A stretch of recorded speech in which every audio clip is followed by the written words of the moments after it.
was not by chance that this struggle came to be.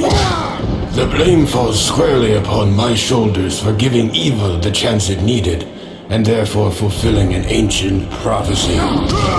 Raiden's Earthrealm champions had failed to stop the Deadly Alliance from fully resurrecting the mummified army of the Dragon King. In the end, only Raiden himself stood between Earthrealm and total destruction. Defying the Elder God's wishes, he alone challenged Quan Chi and Shang Tsung in mortal combat, Earthrealm's last hope for freedom.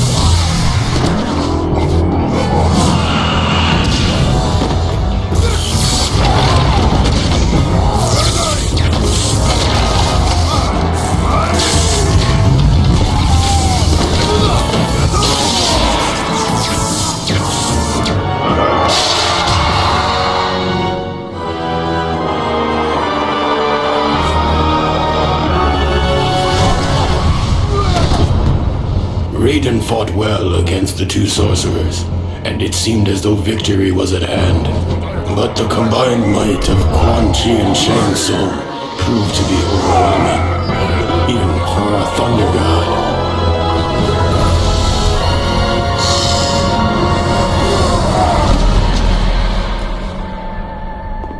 Raiden was defeated. The Deadly Alliance had won.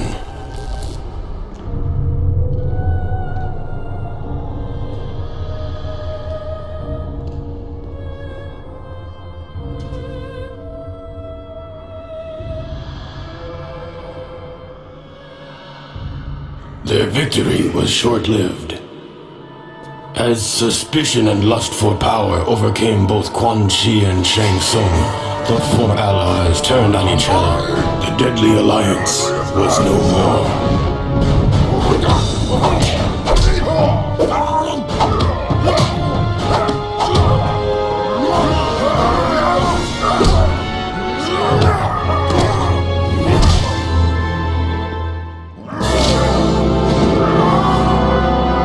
He defeated Shang Tsung and reveled in his conquest. But it is said that there is only one true ruler of Outworld.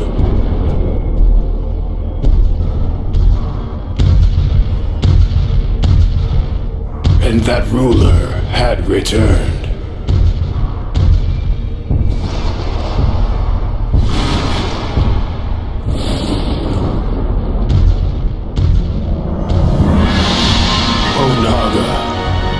Former Emperor of Outworld, the Dragon King. The prophecy had been fulfilled. The Dragon King had indeed returned to Outworld to reclaim his army and impose his dominance. Death awaited all who stood in his way.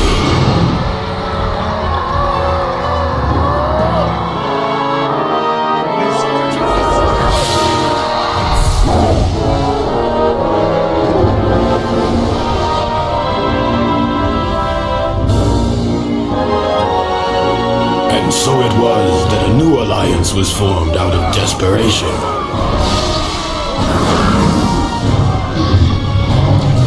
Sworn enemies joined forces to combat a greater threat.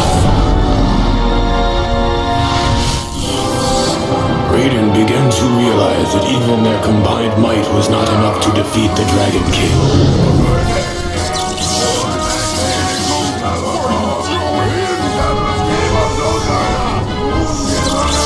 There was only one chance left.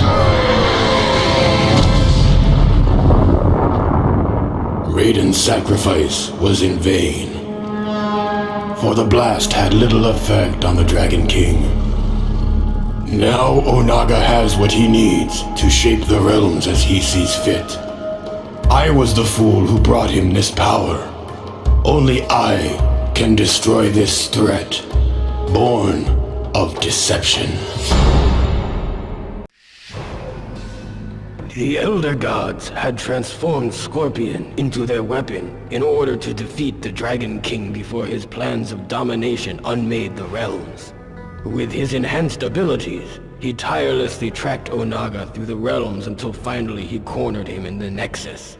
The Dragon King had many allies, but they were of no consequence. It was in fact Scorpion who was the true champion of the Elder Gods, the enforcer of their will. Only he could stop the menace that threatened all that exists. Only he could defeat the Dragon King.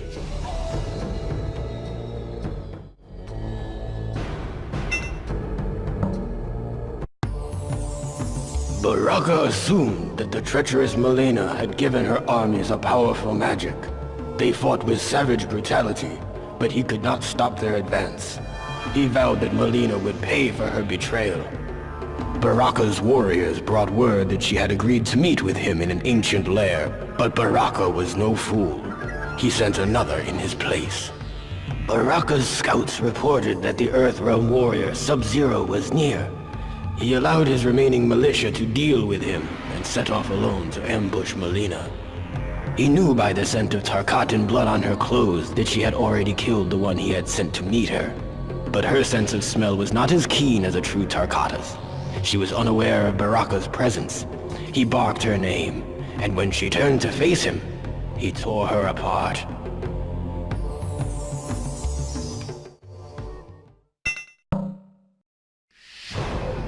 On his way to the rendezvous point with Raiden and the others, Sub-Zero was ambushed by a band of Tarkatan warriors in the living forest. He tried to outrun them, but there were too many.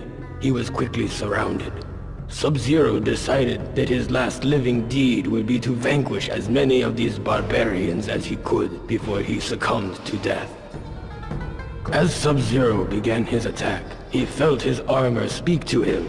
It guided and strengthened each blow as he broke their limbs and crushed their skulls. At his feet, a dying Tarkatan warrior uttered the words, "Long live the Dragon King."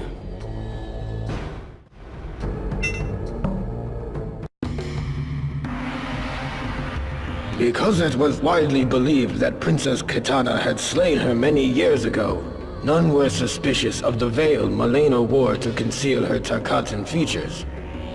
It was not difficult for her to assume the identity of the princess and take control of her alliance. To further conceal her deception, Malena gave command of the armies to Boraicho and instructed him to lead the attack against Baraka's diversionary forces. Baraka's militia had failed to divert the enemy, and to her surprise, was decimated by Boraicho's forces. She then realized that she was in control of the most powerful military force in Outworld and Edenia combined. She had finally achieved her true purpose, her destiny. But Malena could not continue her charade indefinitely, not as long as Baraka knew the truth. She ambushed him in the ancient beetle lair and fed him to a swarm of flesh-eating insects. All hail Princess Kitana.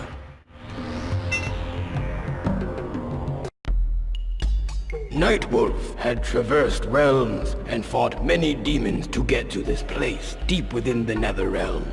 Using knowledge passed to him from his forefathers, he drew a binding symbol on the ground and chanted the ancient words that would draw the spirit of the Dragon King to this wicked place.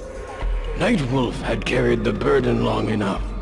He released the sins of his people into the mystic symbol, and their weight bound Onaga to the Netherrealm.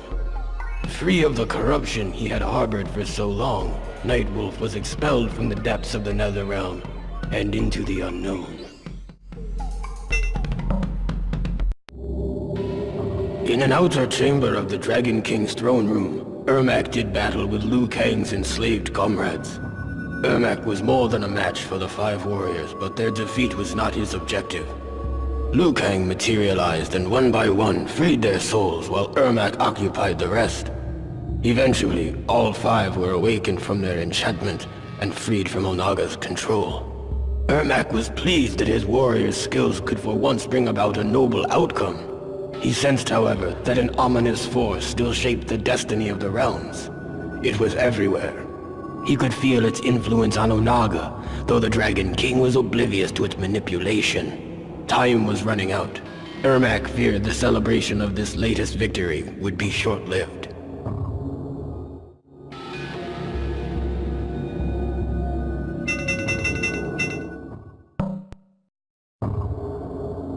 Noob Saibot was not originally a demon, which might explain why Ashra sensed such great evil in him. He had to earn his place in the Netherrealm. He actually desired to remain there.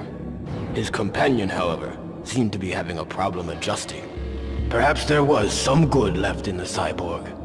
Whatever the case, Noob would have to face Ashra alone. Ashra defeated Noob Saibot and finally earned her ascension from the Netherrealm. But the sword that made her escape possible did not travel with her. I suspect it still remains in the Netherrealm, waiting to release another of its denizens from damnation.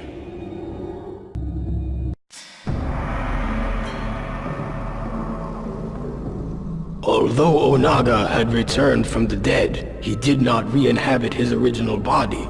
Sindel and Jade found his sarcophagus opened. His body remained, but the armor was missing. Strangely, the hieroglyphics in his tomb were similar to an ancient Edenian language. She discovered an incantation inscribed by Onaga's holy men that was intended to transport his soul back into its original body. As she was memorizing the spell, Onaga emerged from the shadows. Onaga could have defeated both Jade and Sindel, but instead he took sadistic pleasure in unleashing Katana against them. He was a fool.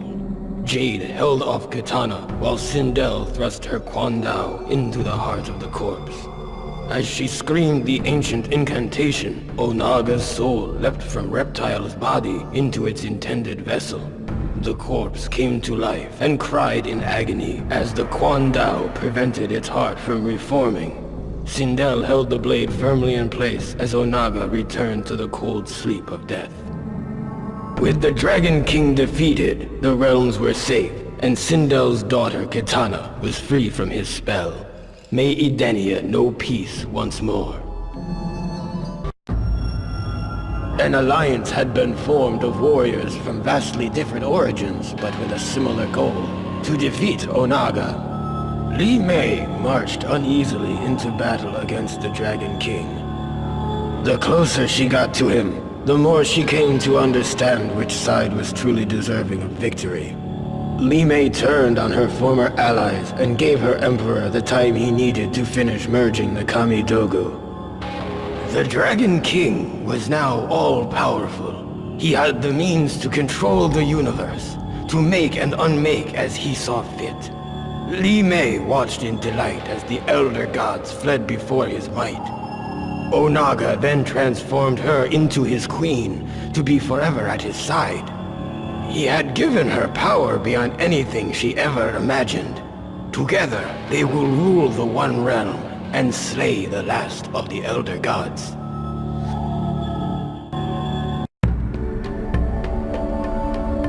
Onaga seemed invincible.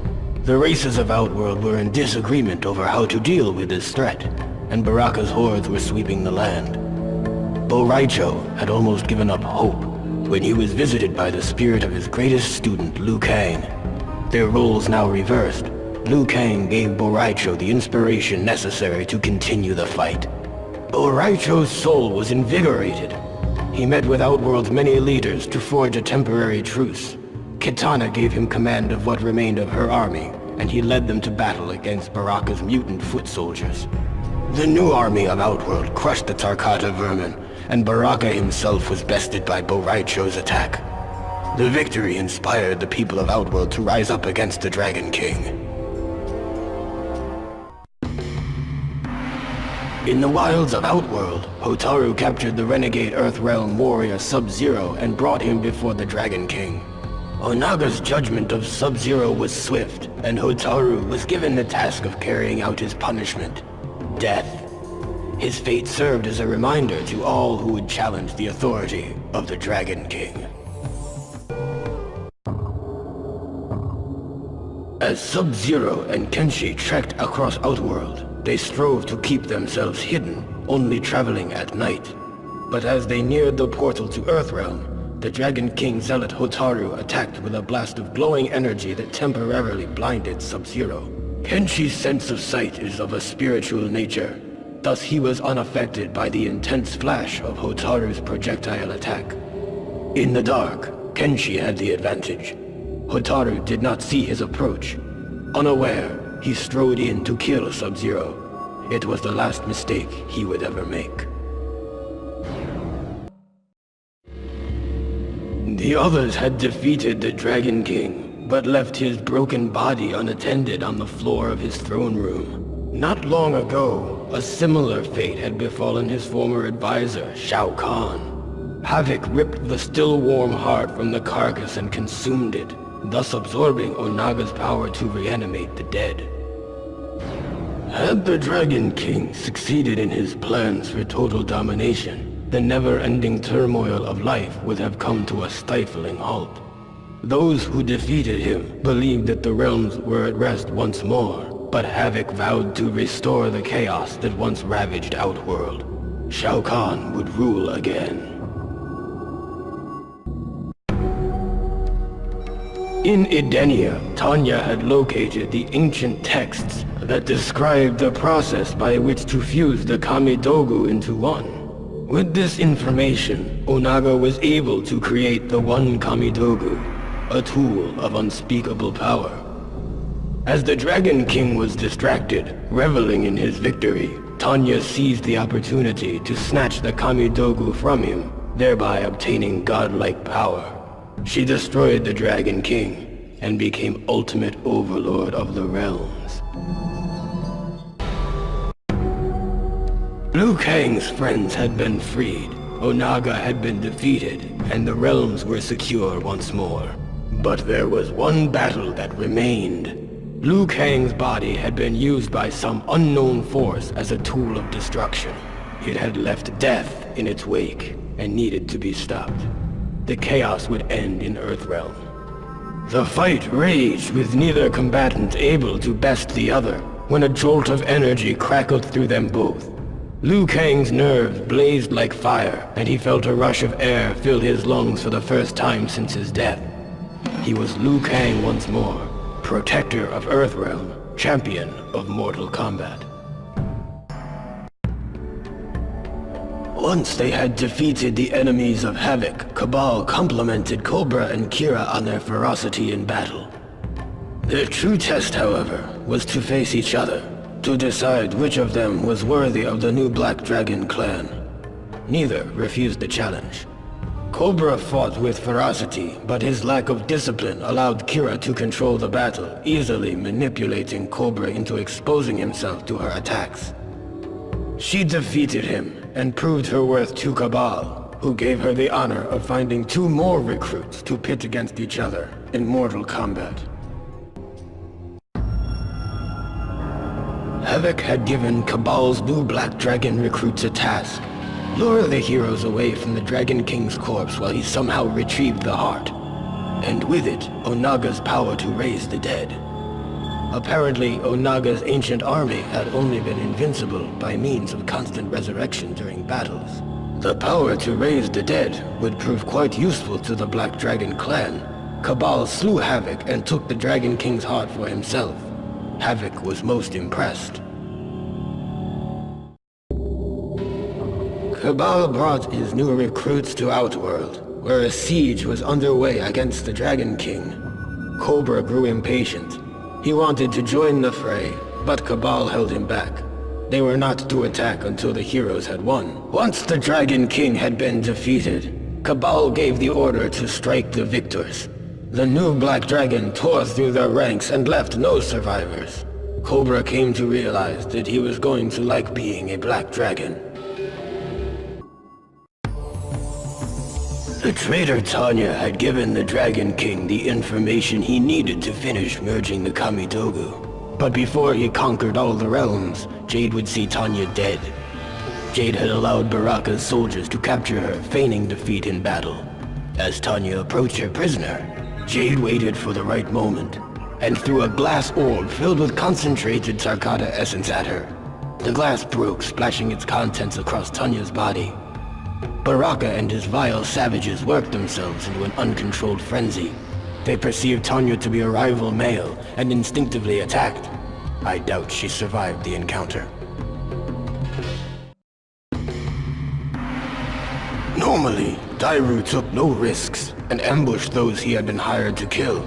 But in this case, he felt compelled to announce his intentions to kill his fellow guardsman Hotaru. There still must have been some code of honor left in his cynical heart. Hotaru was defeated, but before Dairu could reveal who had commissioned the attack, Hotaru drew his dying breath. My patience for mortals has worn thin. If I am to protect Earthrealm, I must punish those who would threaten it. The fool Shujinko had let himself be deceived into believing that he worked for a greater good. He was in fact an unknowing tool of a greater evil, one that had almost caused the destruction of Earthrealm. That Shujinko undid his mistake and destroyed the Dragon King is of no importance. Those who place Earthrealm in harm's way will pay with their lives. The mercenary Dairu had succeeded in stealing the Declaration of Order and was paid many coins for his efforts. After Darius hid the document, he announced its capture to the world and heralded a new beginning for the realm of Sado. As Darius had predicted, officials were outraged that the Resistance had stolen the most prized possession of the Seidan government. Hotaru was ordered to lead the charge against them. He underestimated their numbers, however, and the Resistance defeated him and his men. The Senate would soon be in the hands of the revolutionaries. So that I would be able to defend myself during the quest to find the Kamidogu, Onaga had given me the power to absorb the fighting ability of any warrior I encountered, but his gift would prove to be his undoing. The warriors in Outworld were in disarray. Heroes were not focused on the true threat of Onaga, and villains were unaware that they were bringing about their own destruction by serving him. I united them, and in one moment absorbed their combined fighting power. I shattered each of the Kamidogu, the source of his invulnerability. This weakened Onaga, and I attacked him without mercy. His mortal form was no match for a combatant infused with the powers of so many warriors. The Dragon King was finally defeated.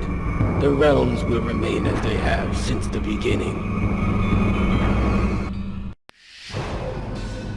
With Smoke as his template, Noob Saibot planned to return to the Netherrealm and use Smoke's nanotechnology to create an army of cyborg demons.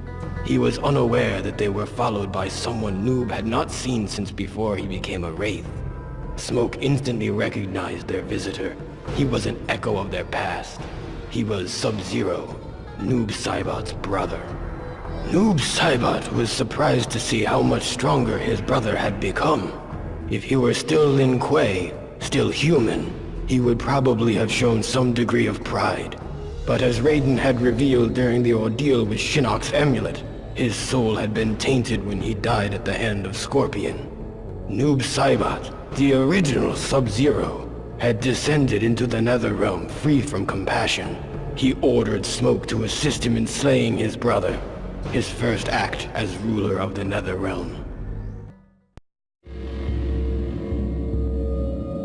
Goro had regained control of his Shokan army and fought to cleanse Outworld of the Dragon King's Tarkatan horde.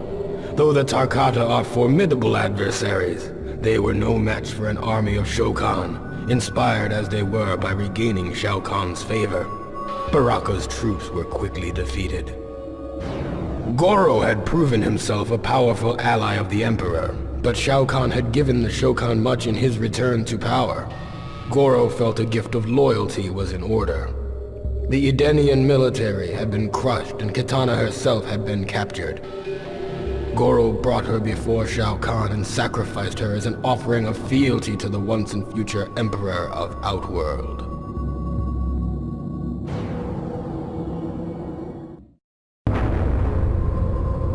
Shao Kahn had regained his strength, and he and Goro marched boldly to the Dragon King's throne room, slaying all who stood in their way. Like an echo of their battle ages ago, Shao Kahn and Onaga fought with a fury fueled by intense hatred.